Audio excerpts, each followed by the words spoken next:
Hello everyone. In this session we will discuss about what is pump, its introduction and what are the different types of pumps, and also we will see a brief discussion about pumps and its different types. Let's get into the session. If you see the definition of a pump, or if you want to know what is pump, how it transfers energy, before that we need to know the difference between pump and a motor. Generally people will confuse by saying pump and motor is same, but pump is different from motor.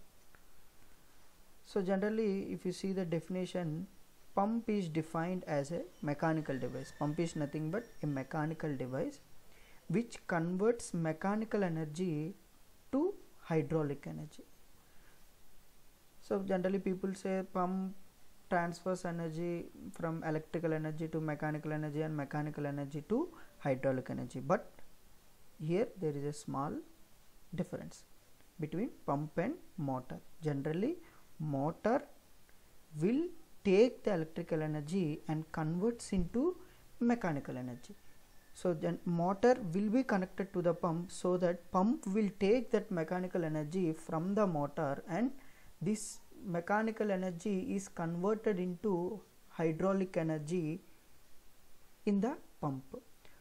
So pump will generally give energy to the liquid that is flowing in the pipeline. So pump adds or boosts the energy of the flowing liquid, any liquid that is passing through the pipeline. So remember, pump is different from motor. Motor will takes the electrical energy and converts into mechanical energy, and this motor is connected to the pump. So pump by a shaft, by a rod, by a shaft. So then pump will takes that mechanical energy and converts into hydraulic energy. So simply pump adds or boosts the energy of the flowing liquid. So almost all the pumps increase the pressure energy of the liquid, which is converted into potential energy. Why I am talking about potential energy? Because generally pump lifts the water from lower level, that is called from the ground level or below the ground like subsurface groundwater source, to the higher level called overhead tanks. What are the different what is the classification of pumps? Broadly, pumps are classified into two categories. One is rotodynamic pumps, which is also called as dynamic pressure pumps, and the second one is positive displacement pumps. So I always believe we can get something from the name itself. If you see the first name, rotodynamic pumps or dynamic pressure pumps, we know roto means just rotating, dynamic means some force is being applied or force is being generated, simply dynamic. So we already know fluid dynamics, we have studied. So roto means rotation, dynamic means generation of force, means by rotating an element we are generating some energy, some force, or we are giving some energy, pressure energy to the liquid that is flowing through the pipeline. So something we will get from the name itself. So the best example of rotodynamic pumps are centrifugal pumps. We will see what is centrifugal pump, brief description in this lecture. So the second category is positive displacement pumps. Again, from the name itself, positive displacement. Displacement is nothing but moving from one place to another, means it is just a movement. So movement of a rod will create some energy. That energy will be supplied to the flowing liquid. So that is called displacement. So positive displacement pumps. So because of the movement of the rod, some energy, the force be generated, so that the water will lift from lower level to higher level. The best example of positive displacement pumps is reciprocating pump. Coming to centrifugal pumps, as already told, centrifugal pumps are classified as rotodynamic pumps, in which a dynamic pressure, because force is generated because of the movement of an element. So dynamic pressure is developed which enables the lifting of liquid from lower to a higher level. So remember, centrifugal pumps, because of the movement of a impeller of rotating element, let us say up to till now some rotating element, because of that force is being generated, so that it adds energy to the liquid. So the liquid will lifts from lower level to higher level. So what is the basic principle of centrifugal pump? Very simple. Whenever a liquid is made to rotate by an external force, here the external force is mechanical energy, which is supplied by the shaft, which is supplied through the shaft by the motor. So whenever a certain mass of liquid is made to rotate, it is simply thrown away from the central axis of rotation, that is called centrifugal force will generate. So simply it will thrown away from the central axis of rotation. Then a head will be created, that is called centrifugal head, because the force here is centrifugal force. So centrifugal head will created.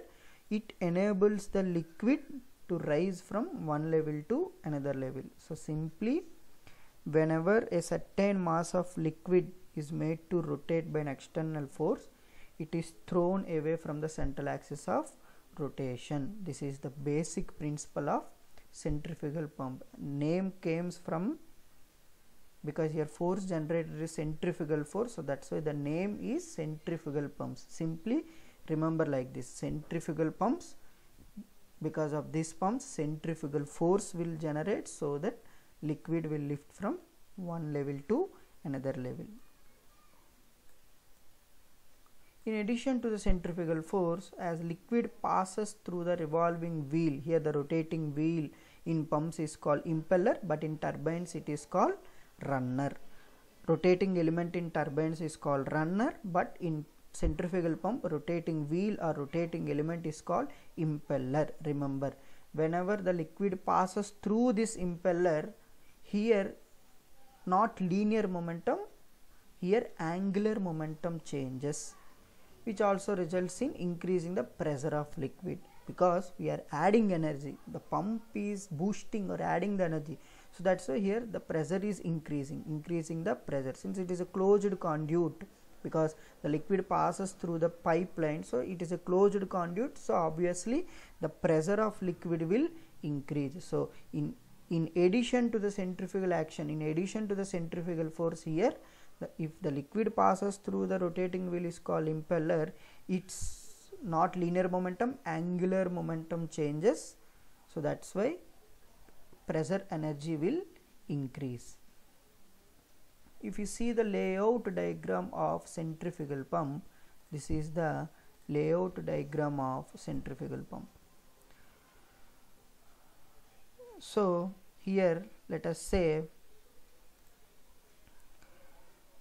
the ground reserve, let us say the groundwater, we have bored a tube well, so that here the strainer will come, so that no extra matter will enter into this pipeline, only water should enter.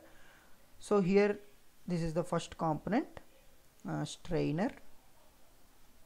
Then we will have foot valve. Foot valve is, again, valve means it will allow in one direction only, it will allow liquid in one direction only. We want liquid to enter like this, we don't want to enter like this, so that's why foot valve is present, so that it will allow only in one direction. So huge water will be available in the groundwater, that is, so we will generally call it as sump tank, where huge water is available at lower level.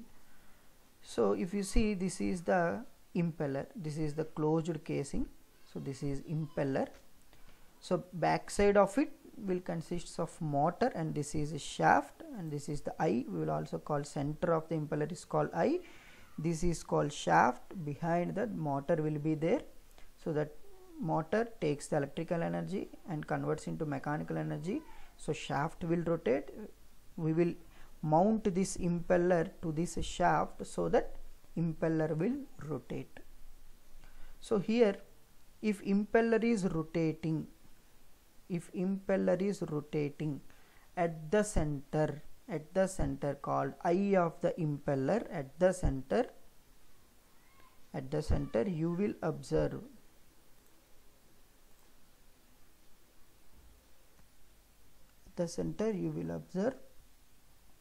a vacuum pressure, low pressure will be created, and obviously at the ground level or at the groundwater source reserve, huge water will be there, so pressure energy will be more. So water transfers from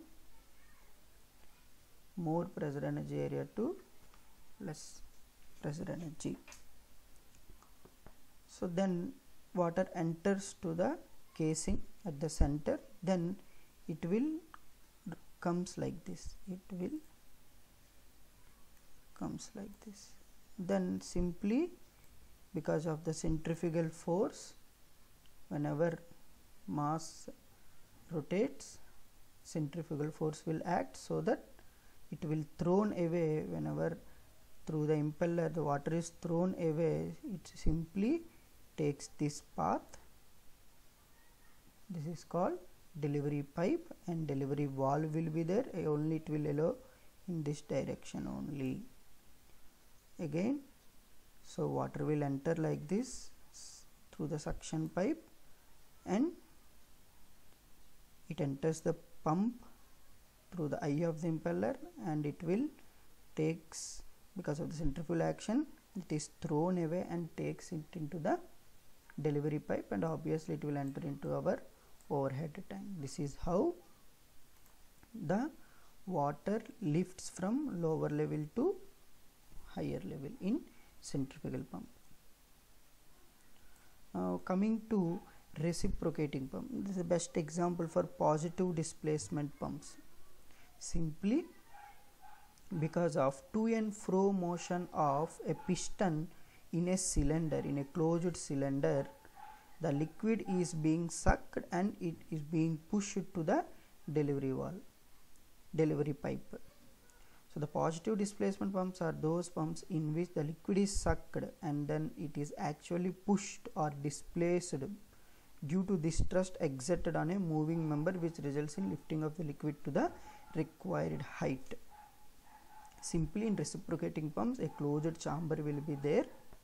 So in that the piston will be moved with the help of a crank. I will show the diagram. So then whenever the piston moves in one direction, water will enter, and whenever the piston moves in other direction, water will departed into the delivery pipe, so that the water enters from one level to another level. If you see the layout diagram of reciprocating pump, I will explain here very clearly. Now this is piston rod, it is connected, so look at this, it is connected through a connecting rod to this crank. Because of, with the help of this crank, the piston rod will move to and fro motion. So the angle is 0 here, 180 here, and 360 here, and again 360 here, 270. Simple. So whenever the crank rotates from 0 to 180 degrees, the piston will moves backward. So this is a suction pipe and this is delivery pipe. Whenever the piston rod moves backwards in this direction, the water enters from lower level like this into this chamber. How? Simply This is a closed chamber. So whenever the piston moves backwards, here vacuum created, so again low pressure, so water lifts from high pressure to low pressure, water enters from high pressure and high pressure level to low pressure level. Here suction valve is there, again the function is same, it allows only in one direction. Whenever the piston moves backwards, suction valve will open with the detection of the low pressure, so water enters from sump level to the cylinder. So water entered into this chamber, so the suction valve will be closed. So now from 180 degrees to 360 degrees, whenever the crank moves from 180 degrees to 360 degrees, this piston rod will move forward. So now huge energy will be created. So with the detection of that huge energy, this valve will open. This is called delivery valve. This valve will be open and water enters into the delivery pipe and ultimately to the overhead tank. So this is how the reciprocating pump will work. Simply the crank will rotate, the piston is connected to the crank with the help of a connecting rod. This is a closed chamber, suction pipe will be there, suction valve will be there, delivery valve will be there, delivery pipe will be there. So piston moves from, if piston moves backwards, that means crank 0 degrees to 180 degrees, low pressure or vacuum pressure will be created in the cylinder.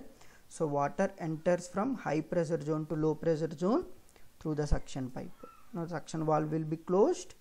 So now again when the crank moves from 180 degrees to 360 degrees, this piston moves forward so that it exerts force to the liquid, it exerts energy, it gives pressure, more energy to the liquid that is there in the cylinder. So then that the delivery valve opens because of the more pressure, it is observing more pressure. So delivery valve will be opened and that water will enter into the delivery pipe. So this is how water lifts by the reciprocating pump. So I hope you understood what is pump, what is the difference between pump and a motor, how energies are being transferred in pumps, and some description about pumps. And also you understood, I hope you understood what are the broad classification of pump and rotodynamic pumps, positive displacement pumps, description, layout diagrams, small component parts. In the later sessions we will discuss each pump components, working, everything. So we have discussed brief things about each pump, rotodynamic pumps, centrifugal pumps, how it works, how water lifts from one end to another and one level to another end, and also we have discussed about reciprocating pumps. What is reciprocating pump, what is the working principle of reciprocating pump, how water lifts from one level to another level. So we have discussed these things in this session. I hope you understood. Thank you.